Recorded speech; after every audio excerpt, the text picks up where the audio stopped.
we have a lot of guests in the room today, which is very exciting. So I'll start with Rob.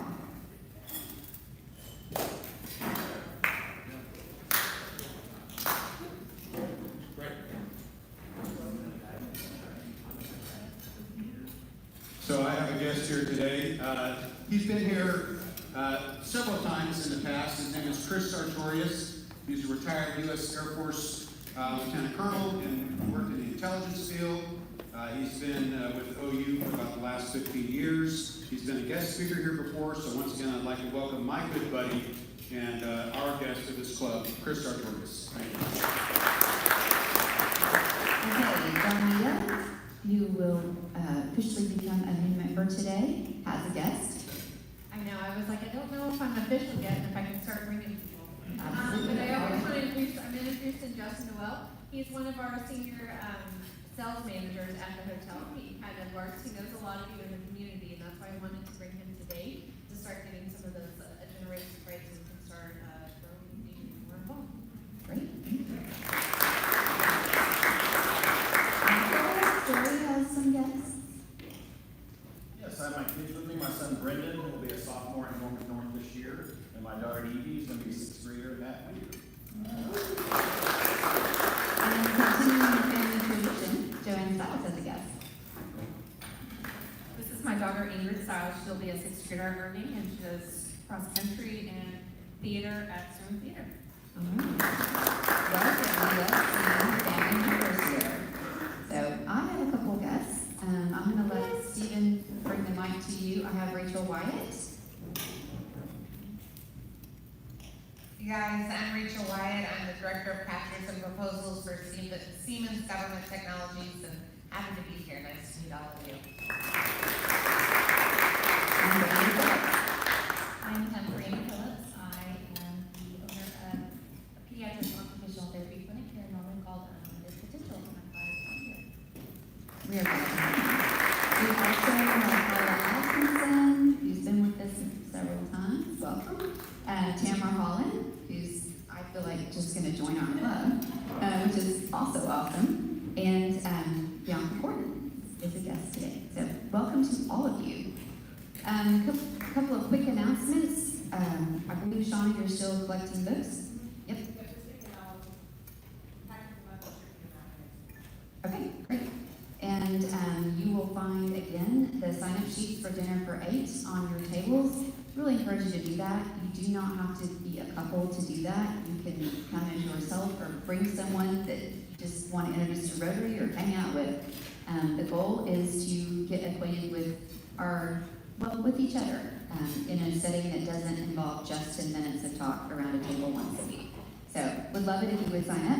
Also on your table, our little butterfly magnets, which if you were here for my presidential installation, whatever we call that, kind of my symbol this year is the butterfly.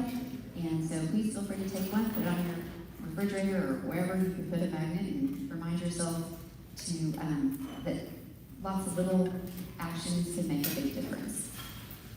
And tonight is after hours, so for our guests, we have an after hours once a month where we get together somewhere, usually pretty central, and we just have fellowship. So tonight is from 5 to 7 at Philly Goat Grub. Can you tell us where that is? It's on Main Street. It's on the west side of Main Street. So in the 200 block, formerly Tino's sandwich shop. So, next to Sweet Basil. There you go. Absolutely. Okay. And you don't have to be a member of Rotary to come and join us. Please feel free. If you're a guest and you want to come hang out, have a drink or food, you are welcome to join us anytime. I'm going to call Donita up here. I get to induct my first new member. I'm so excited.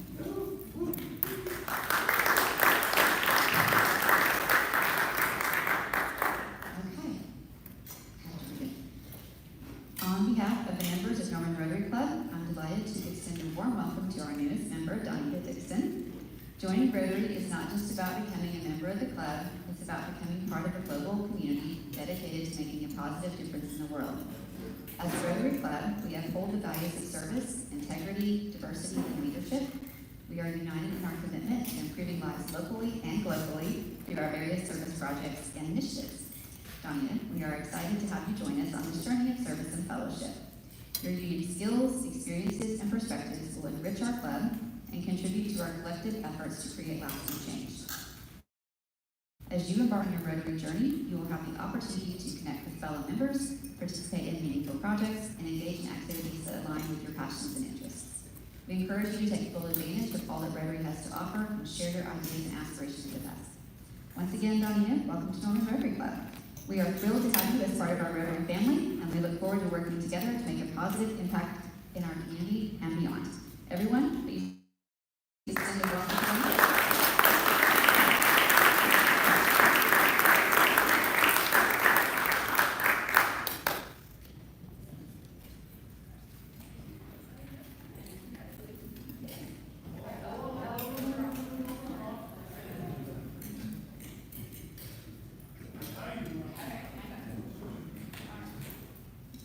We also have some exciting presentations today, so I'm gonna call up Bill. Oh, actually, we're gonna do.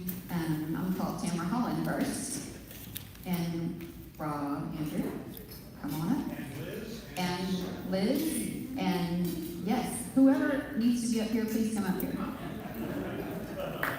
There he is.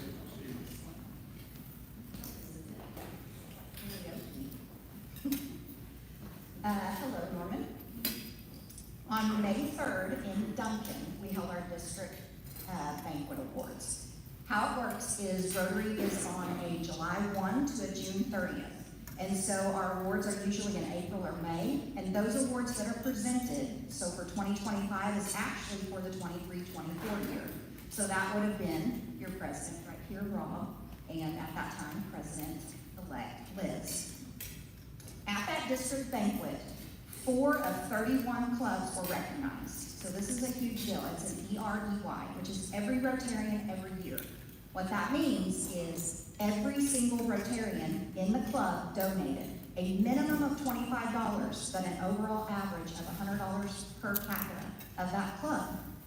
So 4 of the clubs were recognized: Newcastle, Purcell, Ardmore, Arbuckle, Sunrise, and the Sayre Club.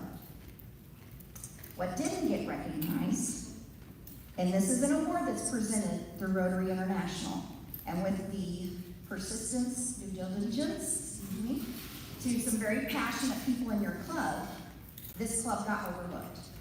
And this club should have gotten the EREY award. So here today, we are going to present this to, at that time, your president, Rob Norman.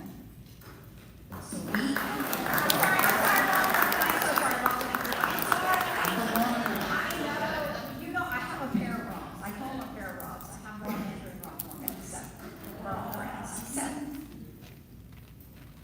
this is your every Rotarian every year 100% membership participation award. And this is the average of 100 per capita giving. It is every member participated in.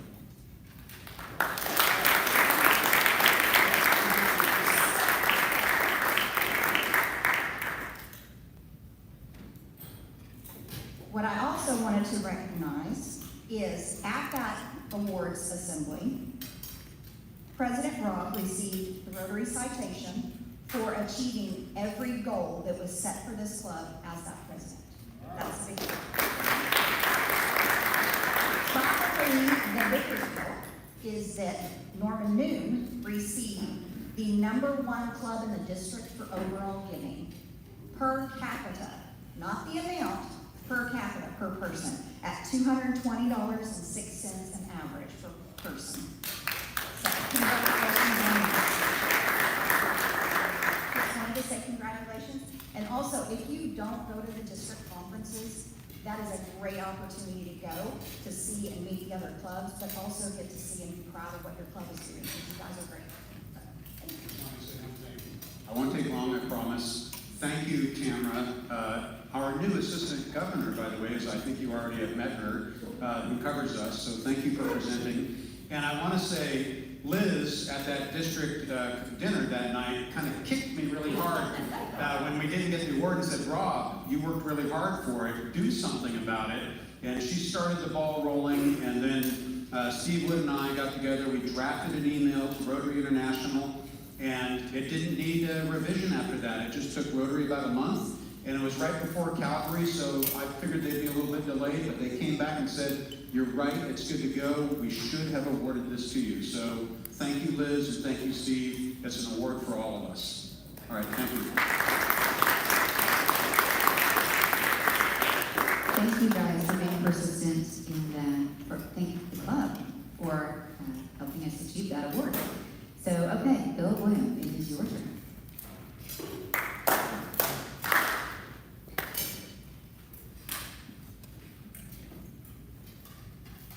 It's kind of low, isn't it?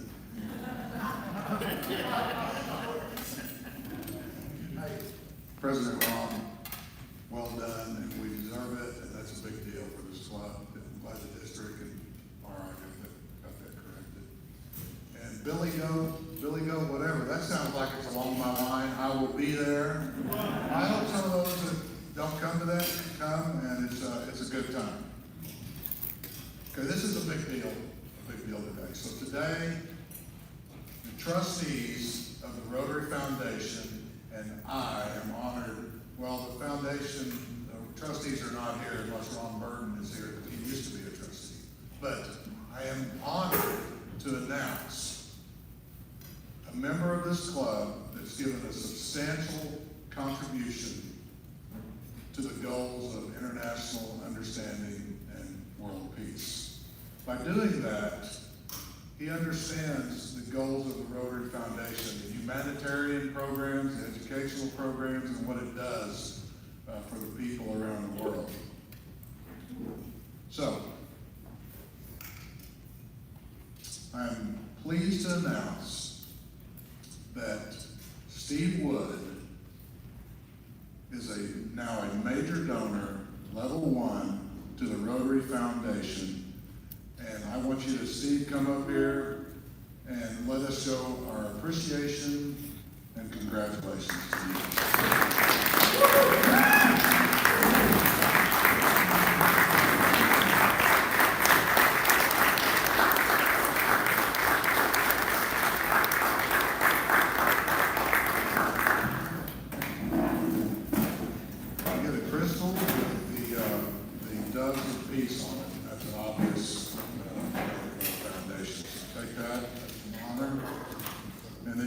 Diamond pins. We've gone from no pins, sapphire pins, ruby pins, now you're in the diamond. And would you stay here for a second? I'm not quite done.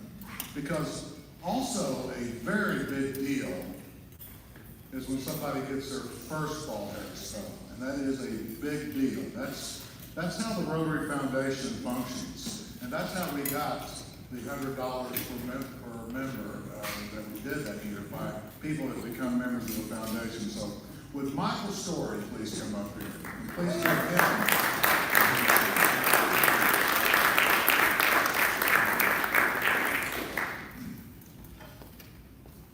And congratulations to you. And I want to tell a little bit about what their contributions go for in the world. And I use what do most police eat every day, because that's how I can remember. WAT is for water programs. It's all back on that program, but mine's a lot easier to read. WAT is water programs. DO is for disease prevention, like polio and other diseases. M is for maternal, so it's mothers and children. I see that's this month's program, or this month's focus. What do most police? Police is for, P is for peace initiatives. That's a big deal in Rotary International and Rotary Foundation. So then E is for education, and E is also for economic, and the new one is for, I guess that's donuts, that's environment. So those are the things that your contributions have gone to make the Rotary Foundation what it is. It is the #1 foundation in the world. And we appreciate your contributions to that and your award to that. Our club thanks you, Rotary Foundation thanks you, and the world thanks you. Thanks, guys.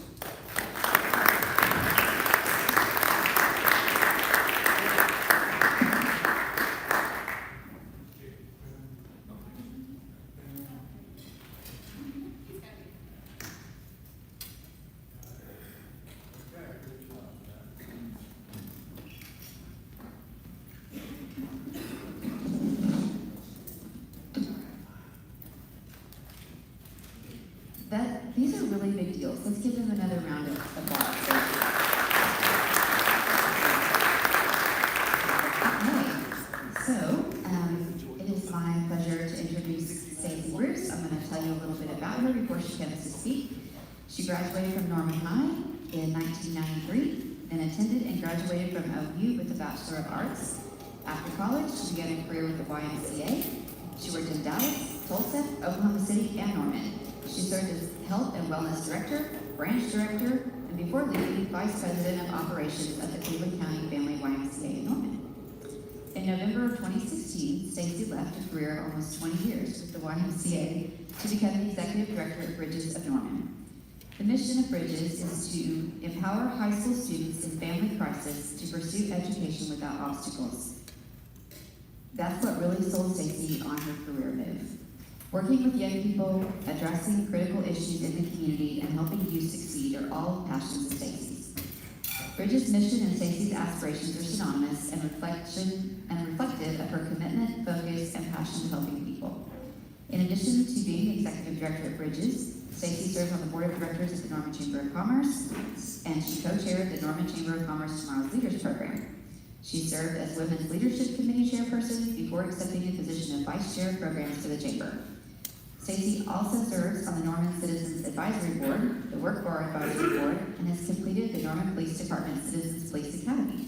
She's a member of Senior Rotary and a member of Life Church, and I don't know when she sleeps, but she's a busy gal. She's married to her husband, Shannon Bruce, and they have two amazing children, Maddie and Landon. Please welcome Stacy.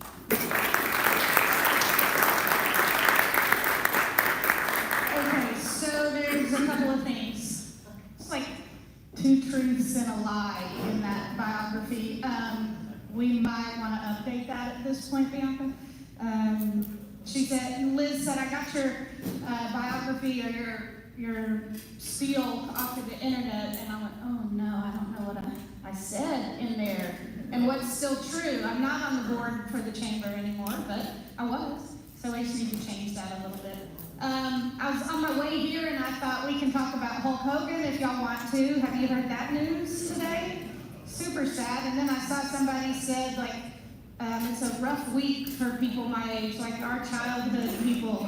It's not a good week for us. So thank you guys so much for having me. I always love speaking to Rotaries.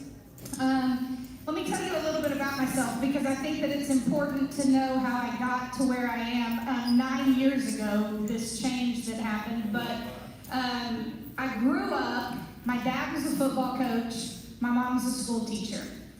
Back in those days, coaches didn't stay in one place for 18, 19, 20 years like they do now. So we moved every 3 or 4 years as my dad continued to get a better job, a better job, a better job. He played for the University of Oklahoma, so always getting back here was a dream of his. And when Gary Gibbs, actually when Coach Switzer resigned, we were coaching at Oklahoma State at the time, and I remember watching Coach Switzer resign on TV, and I just felt in my gut like, here we go again. Something's about to snowball, so I knew something was about to happen.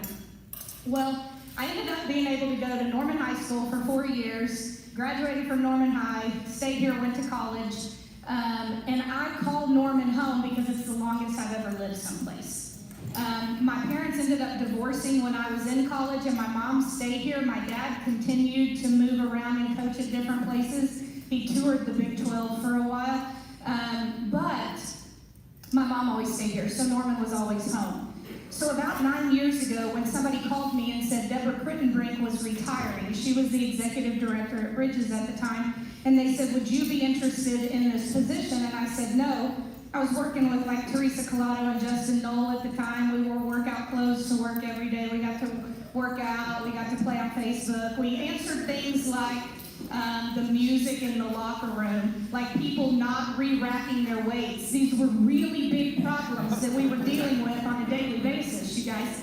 And so I was like, no, I'm not interested in that. But to be honest with you, when somebody says, would you be interested in something, it's kind of an ego boost, and it made me feel like somebody thought that I had the potential to do something. So I looked into it a little bit more, and I read the mission of Bridges. It says it's empowering high school students in family crisis to pursue education without obstacles. And I really kind of thought about that, empowering high school students. I believe that high school students deserve to be empowered. In family crisis, I didn't know a ton about family crisis.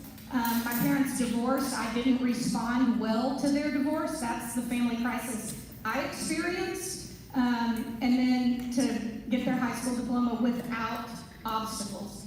And I believe everybody has that, should have that opportunity. So I looked into it. Also didn't know that there was a problem in what I call my hometown, right? Youth homelessness is different. We don't even have, like, as a society, I think we view homelessness in general in an interesting way. It's not always the grocery cart underneath a bridge, okay? So keep that in mind. But youth homelessness is even more tricky than that. They're super resourceful, and you can't always see it. And so it takes a teacher, a counselor, a friend of a parent or somebody like that to go, what's going on here, right? And so when I think back to calling Norman home, I'm sure it existed when I went to school here.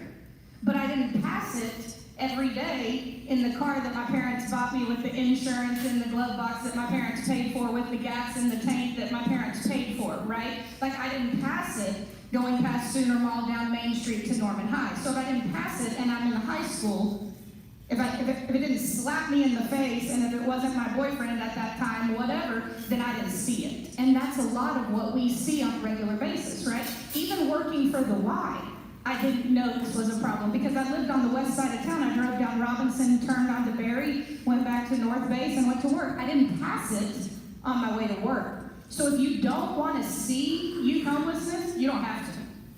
You absolutely don't have to see it because it's not in your face, right? So we get calls from people that say things like, there's a kid that looks like they're washing up in the bathroom at school, or there's somebody that looks like they've worn the same clothes for multiple days. So somebody has to notice something, right?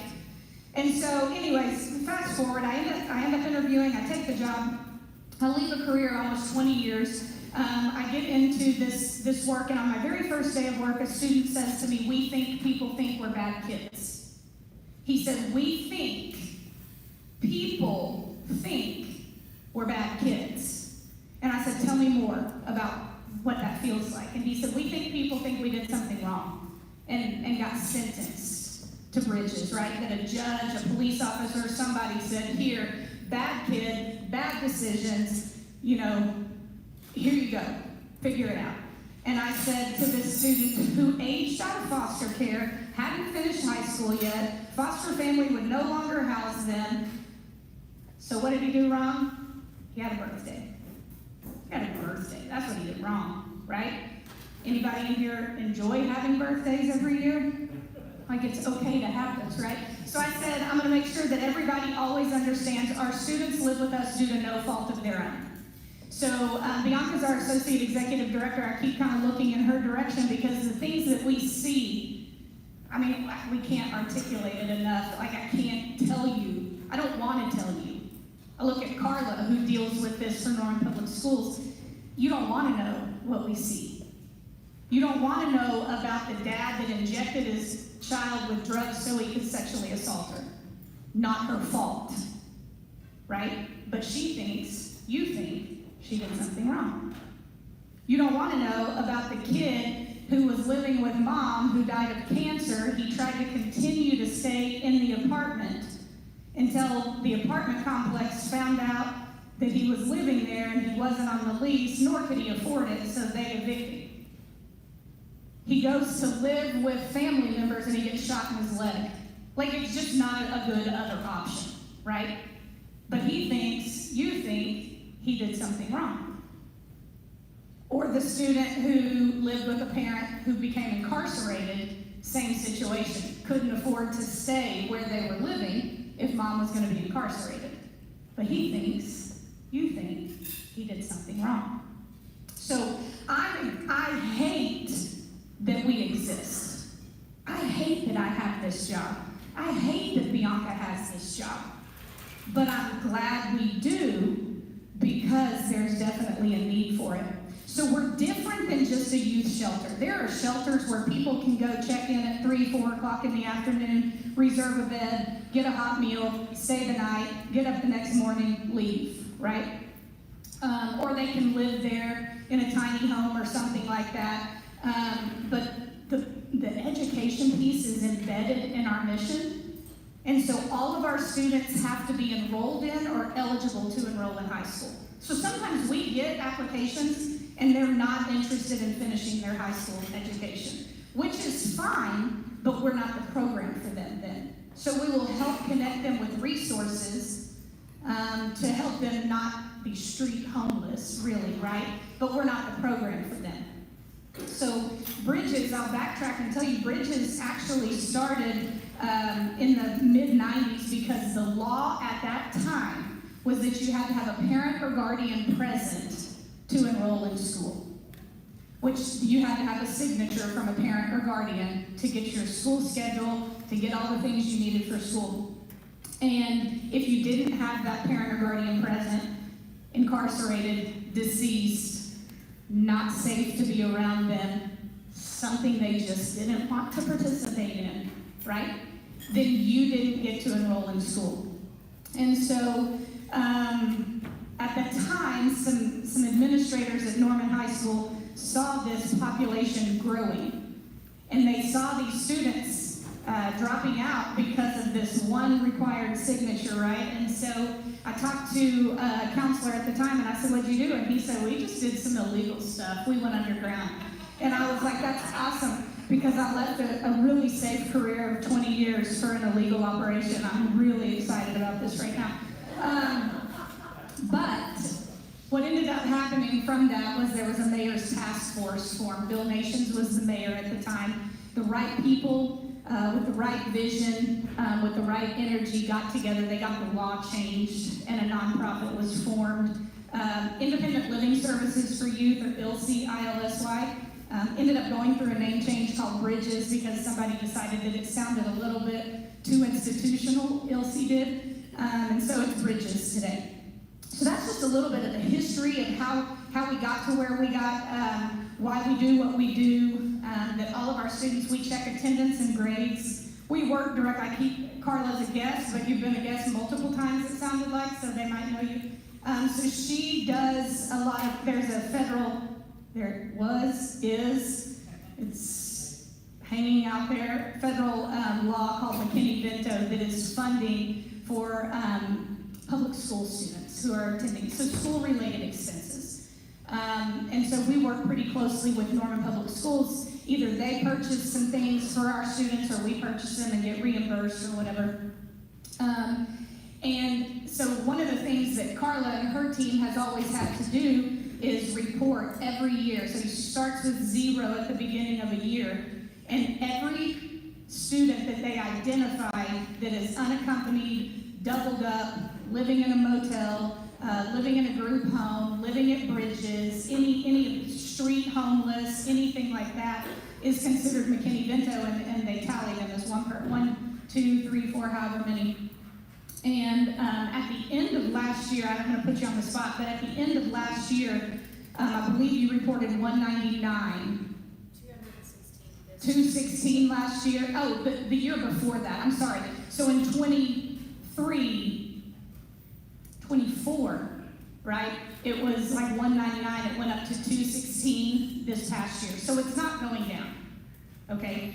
The same thing, we do some work with Moore. They reported 186 one year, and they're well over 200 the following year. It's not going down. So it's the funding is questionable right now, whether it will continue or not, but there's definitely a need, obviously. So our students live independently in some apartments across the street from Norman North. They were originally called Sooner Point Apartments. They were built in the 70s. They were regular apartments, but Bridges acquired these, and so there's 20, about 400 square foot apartments. Students live by themselves. They are required to get themselves up for school. They are required to go to school, pass their classes. They have to have a job or a verifiable source of income. They have to attend a weekly life skills class where we have people like you all come in and teach a life skill that we believe teens are learning or observing in the home with one or two adults, or that we think they should. We have put that out on social media before, like, what do you think a teen should know? And it's interesting, like everything that comes back, it's stuff we're already teaching. I was hoping we would get some new ideas, thank you. Was hoping we would get some new ideas, but it's always like budgeting, how to write a check. Nobody writes checks. But we'll teach them. And then we have an employment series, like how to fill out an application, how to interview for a job, what to wear to a job interview. We do mock interviews, so if any of you are interested in helping our students practice their interview skills. We had a board member one year that was like, let's tell them how to be a good employee after they've been hired. And then we also kind of added like how to leave a job, because I don't know if you know this, but teens are like, yeah, I don't work there anymore. You said, when did that happen today? Oh, did you give them 2 weeks? I was done. So we're working through some of those things, right? But they don't know. If you don't know, you don't know, right? And so we use our Tuesday night life skills class to teach the things that I tell people all the time. I don't know when I learned to cook spaghetti. I do not remember my mom sitting me in my kitchen and her going, okay, first we boil water, and now we add the noodles, and then we do this. Probably because my mom didn't cook a lot, we ate out, but whatever. Don't tell her I said that. But I think what I know is that over time, I must have just seen it, right? Over time, I think I saw my mom write a check, and I kind of knew how to do it. So that's what we're trying to do with life skills as well. I told you they have to have a job or a verifiable source of income. Some of our students get disability. Some of our students get survivor benefits or something like that. So we would consider that. We think even if you get those things, we'd like for you to try to get a job if you can, because we think you need that experience of learning how to live independently. We have tutors, we have mentors, we have volunteers that drive our students, because the majority of our students don't have very much when they come to us. One of the things that most of them don't have is a car. So a lot of our students work at places that are walkable from where we are. So you're getting served McDonald's, Brahms, Sonic, Taco, Mayo, and Dunkin' Donuts by a lot of our students most of the time. Some of them tell us where they're interviewing, and we're like, how are you gonna get there? You know, they're like, I'm interviewing out by Riverwind. You don't think about these things. So we get to parent quite a bit, which is good, because Bianca and I both are empty nesters, so we still get to scratch that itch a little bit. So that's our program. One of the things that I wanted to talk to you guys about today is we have the Rotaries in town. It was before the Tour de Vin, I believe, but the Rotaries came together and built us what we call our student center. And it's a 2-story building on our property, and it has our offices, common space, the laundry room, a storm shelter, our pantry where they can come get non-perishable foods, hygiene products, feminine products, stuff like that. And our resident advisors live upstairs of this building too. So we have 2 resident advisors that live with us. They're adults, they have day jobs, and then they're on for us in the evenings and for emergencies. And so in this space, it's my office, Bianca's office, we have a little ping pong table, we have our board meetings there, we have our life skills meetings there. And so I tell people a lot of the times, if you've never seen it, kind of think of like an apartment complex clubhouse area. That would kind of be the equivalent of it. And it's older, and it gets a lot of use. And we're a nonprofit, so we're a small nonprofit too. Our budget size is just still around $600,000, so we're still a really small budget size. And so sometimes we don't these floors are really shiny, ours are not, because we don't always get to have them redone like they need to be. So this past year, we wrote for renovations of our student center to the Tour de Vin. And we were chosen, so we're extremely excited about that. When I got to Bridges, there were 3.5 staff, but I hate saying that. I didn't have half a person, I just had a part-time person. So we had 3.5 staff, and we're up to 7 now. So we have 3 full-time and 4 part-time staff that work for us. We did not increase our office space. So at one point, I had my own office, Bianca had her own office, and the office manager had her own office. And in a 4th office, we had like 4 desks. And we figure it out, we're happy. Like, I don't know what y'all are complaining about. My office is comfortable, right? So we start looking around and figuring out how we double people up and how we can spread out. And so part of the Tour de Vin's renovation of our facility will be smaller office spaces, but more of them. We don't spend a ton of time in like, it doesn't need to be comfortable, like big and couches and all the things. We don't need all of that. We need meet independent, like individually with a student and a staff person and make it comfortable. That's what we need. So there, we have had some problems with our facility over the years. We were hit with 2 hailstorms. We've had fire suppression freezes twice. All of those are really fun to deal with. Especially but we learned a lot, and I think at one point Bianca said, I'm tired of learning.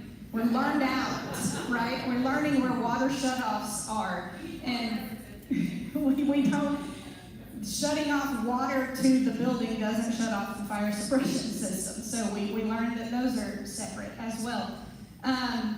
So anytime the weather starts to get cold, we now know what doors to keep open so heat can go in there, and what attic doors and blowing in insulation. I mean, just a lot of stuff that I didn't learn in my Bachelor of Arts program. So, I don't know. So we have had to patch several things, and you can tell, and it's kind of worn. So we were really excited to work with a group out of OU who presented several ideas to us, color schemes, ideas, what did they call it, concept drawings or whatever, and the one that, like every one of them we loved. We would have been like, sure, go for it. But the one we ended up choosing kind of took the ocean as their concept, and the growth, the strength, the comfort, and the freedom were their 4 words for their concept idea. It had a turtle in it, so think like blues and greens and earthy tones, and you don't want teens super excited, right? I don't want them super low, but I don't need reds and oranges and yellows, right?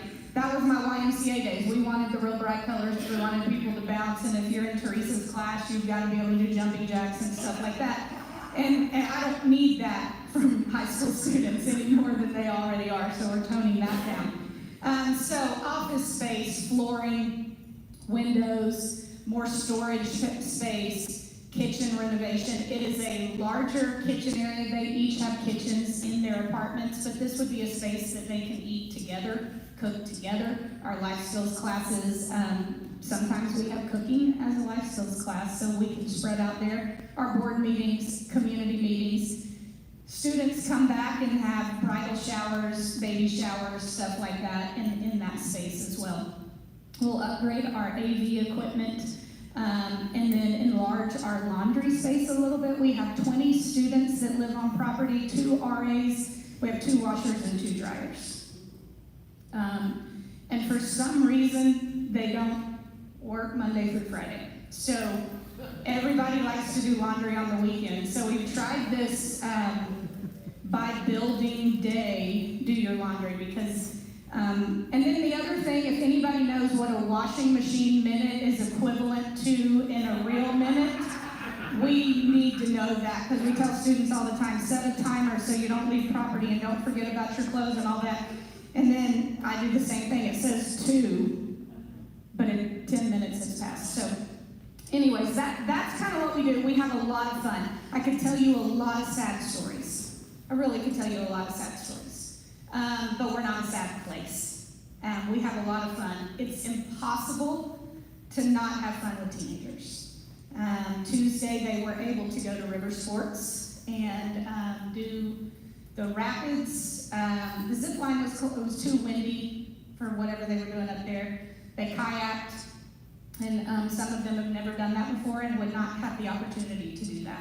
And so we rely on community partners that help us take students fishing, be able to go bowling, be able to go to the movies. Movies are expensive.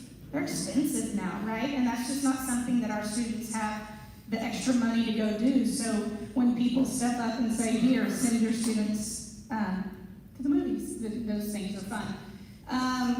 We support our students in anything that they want to do, extracurricular. We have tennis, basketball. I got a basketball manager. We've got football. You've helped with some football people on property before. We have drama students. We have art students. We have an art student right now who wants to take all of our pictures because she wants to draw us, and she took a picture the other day, and she goes, don't worry, I'll make you look pretty. Okay. Thank you so much. So, like I said, teenagers are a lot of fun to work with. So that's, in a nutshell, really quick what we do and what we were asking of Rotaries for the Tour de Vin. Bianca has served on the Tour de Vin committee board, I believe, and I was asking her what are we needing to ask you guys the most for, and it sounds like we could still use sponsorships and then networking with vendors, tasting partners. And so if you want to talk, I believe Liz serves on that too, Jamie's on that, and Bianca.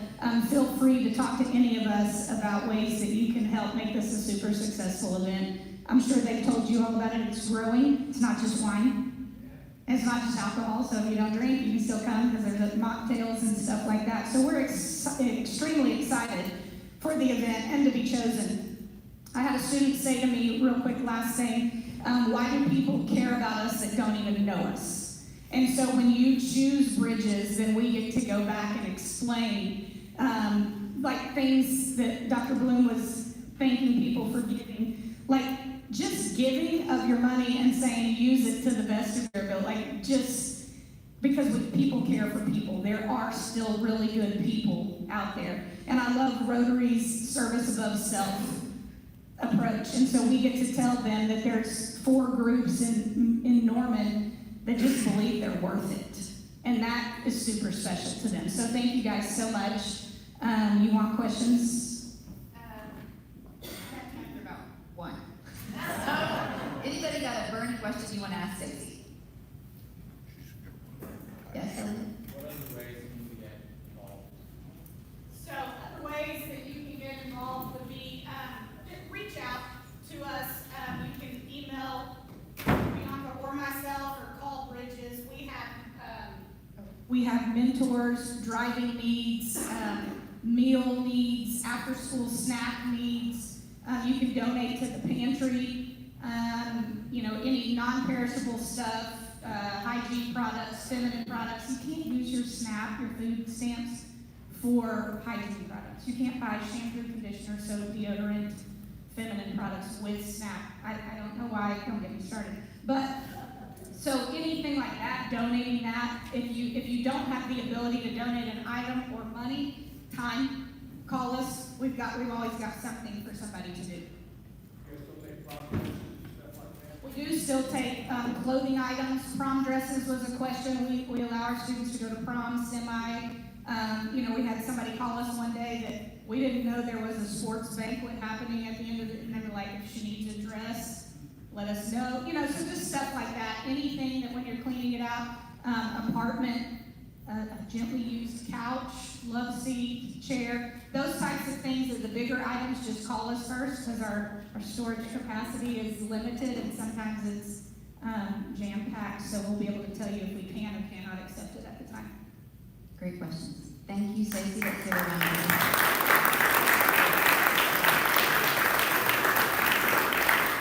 I'm going to convince you that you need to buy tickets, a sponsorship, something to help us achieve our goals so that we can help Bridges.